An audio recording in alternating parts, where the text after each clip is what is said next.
So ito, sa mga nakakaranas na mag-ground pag tayo'y magdodryer ng ating damit.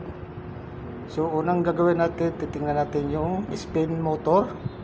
So nakikita natin, kinakalawang, ibig sabihin yung focus natin dito yung rubber below sheet. Yun ang problema. So dito nakikita natin may basa-basa nga. So may punit na yung ating rubber. Kung sa iba tatawagin natin to rubber boot. So ang dahilan niya bakit naka-ground tayo. So dito wiring niya wala namang problema, chine-check ko rin.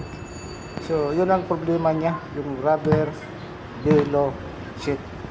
Yun lang guys ang tip ko sa inyo pag tayo'y naka-ground. Ayun lang po, maraming pong salamat.